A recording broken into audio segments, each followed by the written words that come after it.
Hi friends, ഇന്ന് മമ്മിയുടെ ബർത്ത്ഡേയുടെ special സേമിയ പായസം ഉണ്ടാക്കിട്ടോ. അപ്പോൾ അതിൻ്റെ റെസിപ്പിയാണ് ഇന്ന് നിങ്ങളെ കാണിക്കുന്നത്. നമ്മുടെ ചാനൽ ആദ്യമായിട്ടാണ് കാണുന്നതെങ്കിൽ എല്ലാവരും സബ്സ്ക്രൈബ് ചെയ്യാൻ മറക്കണ്ട, ലൈക്കും ചെയ്യണം കേട്ടോ. അപ്പോൾ നമുക്ക് പാചകത്തിലേക്ക് കിടക്കാം. ഇൻസ്റ്റൻറ്റ് മിക്സും റോസ്റ്റഡും കിട്ടിയില്ല. അപ്പോൾ ഡബിൾ ഹോഴ്സിൻ്റെ ലോങ് വെർമിസെല്ലി എന്നുള്ള 400 ഗ്രാമിൻ്റെ ഒരു പാക്കാണ് എടുത്തിരിക്കുന്നത്. ഇനി വേണ്ടത് ഏലക്ക, കാഷ്യൂനട്ട്, കിസ്മിസ്, ഇത് സീഡ്ലെസ് ആട്ടോ, നെയ്യ്, പിന്നെ പാലെടുത്തിരിക്കുന്നത് 4 കവറാണ്. ഇത്ര ഐറ്റംസാണ് നമുക്ക് വേണ്ടത്. ഇത് 400 ഗ്രാമിൻ്റെ പാക്കാണ്. നമുക്ക് ഇത്ര ആവശ്യമില്ല, ആകെ 5-6 പേർക്കുള്ള മതിയല്ലോ. അപ്പോൾ ഇതിൻ്റെ പകുതി പോർഷനേ നമ്മൾ എടുത്തിട്ടുള്ളൂ. പകുതി പോർഷൻ എടുത്തിട്ട് നമുക്കത് ചെറിയ പീസുകളായിട്ട് കട്ട് ചെയ്യാം. ഒരുമിച്ചെടുത്ത് വളരെ പെട്ടെന്ന് സിമ്പിളായിട്ട് കട്ട് ചെയ്തെടുക്കാവുന്നതേ ഉള്ളൂ. എല്ലാം ഏകദേശം ഒരേ അളവിൽ വരാനായിട്ട് ശ്രദ്ധിക്കുക കേട്ടോ. അങ്ങനെ കട്ട് ചെയ്ത് നമുക്കൊരു പ്ലേറ്റിലോട്ട് മാറ്റി വെക്കാം. ഇനി നമുക്ക് ഈ പീസെല്ലാം ഒരു നെയ്യിലിട്ട് റോസ്റ്റ് ചെയ്തെടുക്കാം. ഒരു പാൻ വെച്ചിട്ട് നെയ്യ് ഒഴിച്ച് ഇത് ഒന്ന് റോസ്റ്റ് ചെയ്ത് ജസ്റ്റ് ഒന്ന് കളറ് മാറുമ്പോൾ തന്നെ ഓക്കെ ആവും കേട്ടോ. ഇങ്ങനെ ചെയ്തില്ലെങ്കിൽ ഇതെല്ലാം കൂടെ പാലിലിട്ട് കഴിയുമ്പോൾ ഒറ്റ കട്ടയായിട്ട് പോകും. ഇത് ഓരോ പീസായിട്ട് വിട്ട് വിട്ട് നമുക്ക് കിട്ടണമെന്നുണ്ടെങ്കിൽ നെയ്യിലിട്ട് നിർബന്ധമായിട്ട് റോസ്റ്റ് ചെയ്യണം കേട്ടോ. ഈ പാകത്തിനാവുമ്പോൾ നമുക്ക് നിർത്താം. പാത്രം അടുപ്പത്തുനിന്ന് എടുത്ത് മാറ്റി വെക്കാൻ മറക്കണ്ട കേട്ടോ. ഇനി നമുക്ക് 4 കവർ പാല്, 1 കവർ വെള്ളം, ഈ അളവിലാണ് വേണ്ടത്. ഇനി നമുക്ക് പായസത്തിന് വേണ്ടി ഒരു പാത്രം വെക്കാം.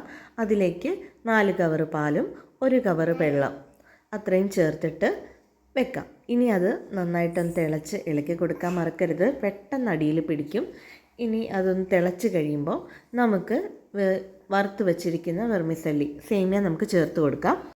ഇനി ആവശ്യത്തിനുള്ള 1 കപ്പ് പഞ്ചസാര, 5-8 ഏലക്കയുടെ കുരു മാത്രം എടുത്തത് ചേർത്ത് നന്നായിട്ട് അടിച്ചെടുക്കുക കേട്ടോ. മിക്സിക്കകത്തിട്ട് പൊടിച്ചെടുക്കാം.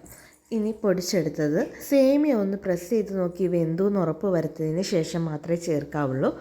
അപ്പോൾ വെന്ത് കഴിഞ്ഞിട്ടുണ്ടെങ്കിൽ നമുക്ക് ഈ പൊടിച്ച് വെച്ച പഞ്ചസാര ചേർത്ത് കൊടുക്കാം.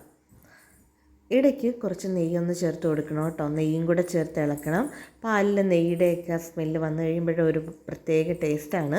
ഇനി നമുക്ക് നന്നായിട്ട് കുറുക്കോട്ടെ. ആ ചേർത്തിരിക്കുന്ന ആ 1 കവർ പാല് വെള്ളം ഉണ്ടല്ലോ, ആ വെള്ളം അങ്ങ് വറ്റിക്കോട്ടെ. ആ വെറ്റി ഒന്ന് കുറുകി വരുമ്പം ഈ സേമിയ ആയതുകൊണ്ട് പെട്ടെന്ന് തന്നെ കുറുകി കിട്ടും. നമുക്ക് എത്രത്തോളം കുറുകി കിട്ടണോ അതിന് തൊട്ട് മുമ്പത്തെ ഒരവസ്ഥയിൽ ഇത് ഓഫ് ചെയ്യണം കേട്ടോ, അല്ലെങ്കിൽ വല്ലാതെ കുറുകി പോകും. ഓഫായി ഇരിക്കും തോറും ഇത് കുറുകിക്കൊണ്ടിരിക്കും കേട്ടോ. സാധാരണ ഇൻസ്റ്റൻറ്റ് മിക്സാണ് പരീക്ഷിക്കാറുള്ളത്. നമ്മൾ ഇൻസ്റ്റൻറ്റ് മിക്സ് വാങ്ങുന്നതിലും ഒരു ടേസ്റ്റ് കൊണ്ടായിരുന്നു. ഇൻസ്റ്റൻറ്റ് മിക്സ് എളുപ്പമാണെങ്കിലും ഇത്ര ടേസ്റ്റ് വരാറില്ല. ഇനി ലാസ്റ്റായിട്ട് നമ്മൾ നെയ്യിൽ വറുത്ത് വെച്ചിരിക്കുന്ന നട്ട്സും കിസ്മിസും ചേർത്ത് കൊടുക്കാം. ഇത് കേക്ക് ഉണ്ടാക്കാനായിട്ട് വാങ്ങി വെച്ച കിസ്മിസ് ആയിരുന്നു കേട്ടോ. സീഡ്ലെസ് ആണ്, നല്ല ടേസ്റ്റും ആയിരുന്നു കേട്ടോ. അങ്ങനെ നട്ട്സ് മുന്തിരി ഇട്ടതോടുകൂടി നമ്മുടെ പായസ പരിപാടി തീർന്നിരിക്കുകയാണ്. വളരെ ടേസ്റ്റി ആയിട്ടുള്ള പായസം റെഡി ആയിട്ടുണ്ട്. അപ്പോൾ നിങ്ങളെല്ലാവരും മറക്കാതെ ട്രൈ ചെയ്ത് നോക്കുക. എല്ലാവർക്കും ഇഷ്ടപ്പെട്ടെന്ന് വിചാരിക്കുന്നു. ബർത്ത്ഡേക്കാരിക്ക് കൊടുത്തു, ചെറുതായിട്ടൊരു കേക്ക് മുറിയിൽ നടത്തി. മമ്മി ഹാപ്പി, ഞങ്ങളും ഹാപ്പി.